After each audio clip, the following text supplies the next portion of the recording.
Woohoo, we're live. This is Math 60 Intermediate Algebra, and we're going to do a deep dive on graphing two conic sections, parabolas, and circles. So, we're going to start off with parabolas. Now, parabolas are the guys that basically look like a smile or a frown. And in general, we're looking at an equation that has an x squared. So we're looking for an x squared. We write it as y equals ax squared plus bx plus c. Now, people start to argue a lot around parabolas. For example, I've seen this called standard form, and I've also seen this called standard form. Sometimes this is called vertex form. There's also general form, which would be this guy in my mind, but then there's a lot of terminology. So basically the point is that a lot of times you will get your parabola written like this, just something times x squared plus maybe something times x plus a number. And what you want to be able to do is move it into this form, which will allow you to see what the vertex is. If you can write it as a times the quantity x minus h squared plus k, then you can read the vertex right off of the equation. And I realized I did not write out what the vertex was. So we write here, vertex. The vertex would be at h, k. Now, don't take this for granted. There's a very big thing happening here. Notice it says minus h to get to h. So if this is plus, then the x coordinate of the vertex will be negative. So it's the opposite of whatever sign's there. But then k is exactly the same sign that it appears. So this is not similar. The x coordinate is the opposite. The y coordinate is just directly taken. If a is positive, if the number in front of x squared is positive, it's concave up, so it's smiling. It's one of these guys. There's also a formula, x equals the opposite of b over 2a, and that will also give you that value for h, that vertex coordinate. There's something called an axis of symmetry.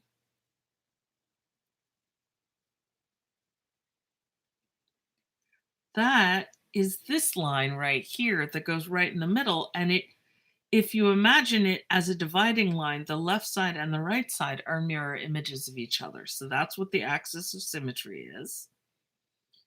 There are intercepts.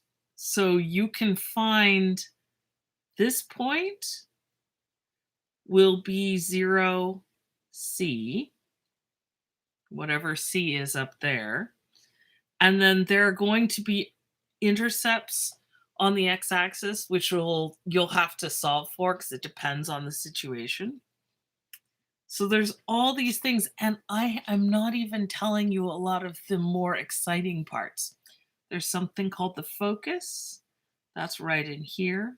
There's something called the directrix, which is a line out here.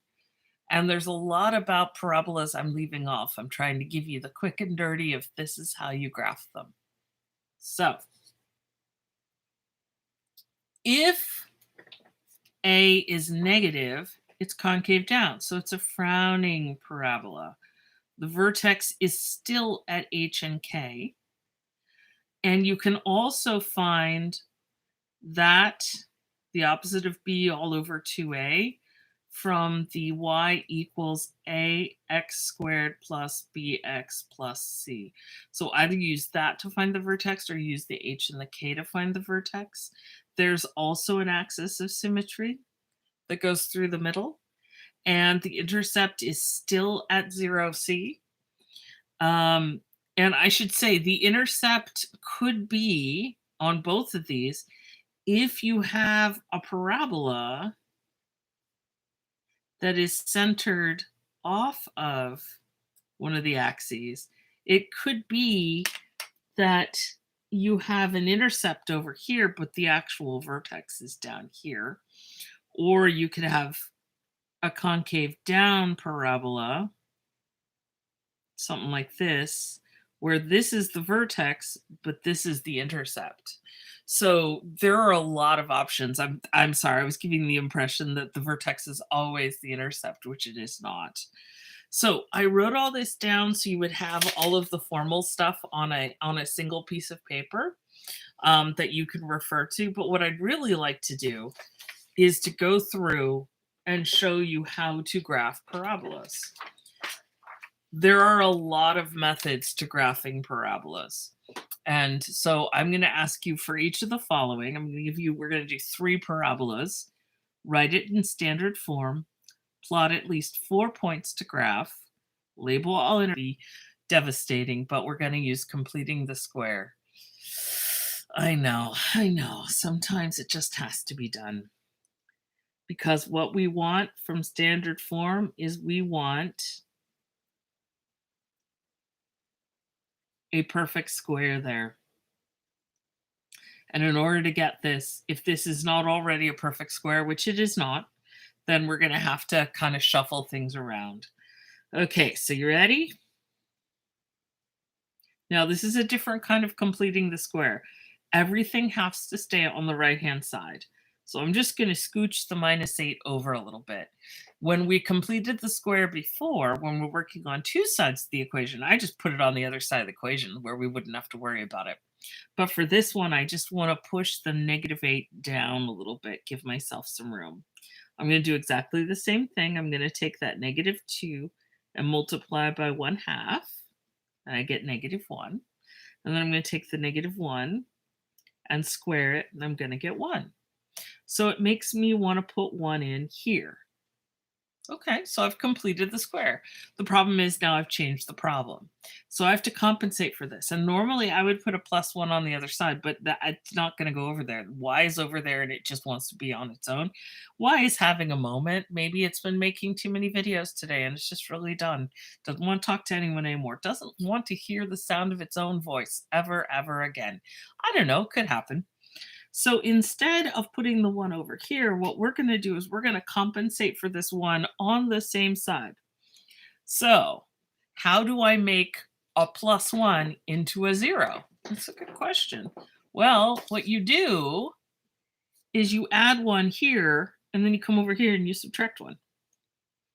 So I added 1 and subtracted 1 on the same side. It's a little bit weird, but I end up with x squared minus 2x plus 1 minus 9. And that's x minus 1, the quantity squared, minus 9. And that is standard form. Woohoo! Okay. From this form, I can tell you the vertex. The vertex is at the opposite of this, so 1, and the same thing as this, -9. And already I'm a little nervous because this is not a very big graph, so I'm going to hopefully fit everything in. Okay, so that's the vertex. And now, this form that we just came up with is great for giving you the vertex. It's terrible at intercepts. So if we're going to look at the intercepts, I'm going to look at the original.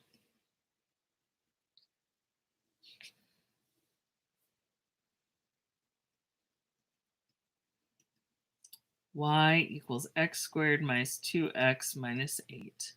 So if x equals 0, y equals, do you see that? 0, 0, -8. So we've got the point 0, -8. Okay, this is now we have 2 points. And then what happens when y equals 0? So that's x squared minus 2x minus 8 equals 0. And then we can use the quadratic formula, or we can use factoring to try to find what happens when y is 0.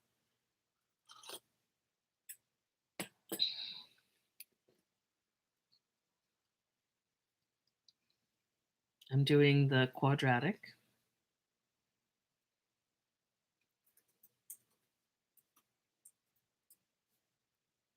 Let's see, all over 2. So it looks like I've got 36 inside. Is that true? So it's 2 plus or minus 6 over 2. So that's 8 over 2 or negative 4 over 2.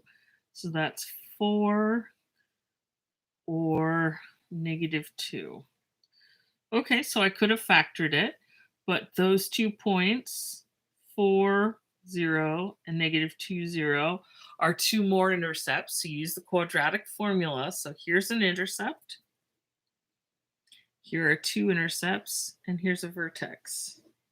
Okay, shall we combine everything that we have? Shall we look at what we've got? Let's see, I've got the y values are negative 9, negative 8, 0, 0. So I'm going to make sure I've got enough room over here. Is our vertex smiling or frowning, I should ask? We didn't answer this to begin with. Do we confirm it's a vertex? Yes, there's y and x squared. And x squared, see how it's a 1 in front of x squared? This is a smiling vertex. Okay. 6, 7, 8, 9. Okay. I'm going to put my x-axis right here.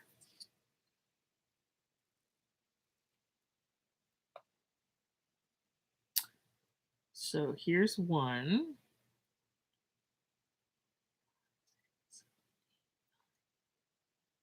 This is the point 1, negative 9. Let me show you. So on my graph, I've identified, I pushed the x-axis up a little bit so I'd have room to get to 1, negative 9. And then I've got a point 0, negative 8. And then I also have 2 other intercepts that we found, negative 2, 0 and 4, 0.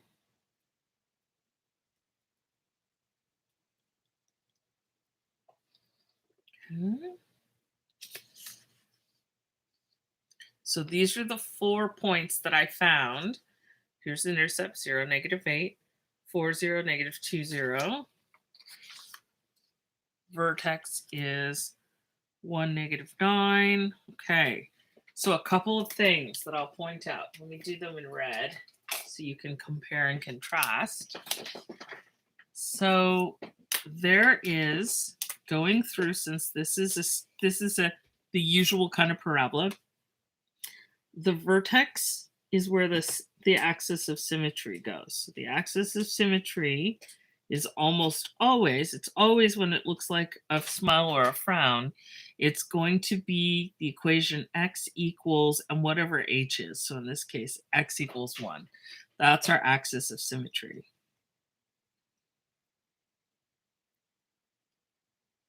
So the axis of symmetry is always x equals h, unless it's a sideways parabola. If it goes this way, then it would be y equals k. So x equals 1 in this case is the axis of symmetry.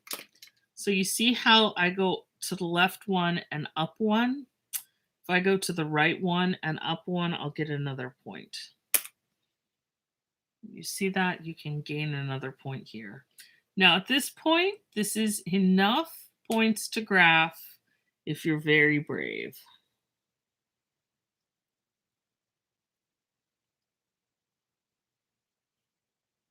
Now, a couple of helpful things. Do not go slamming through numbers. Give yourself a break.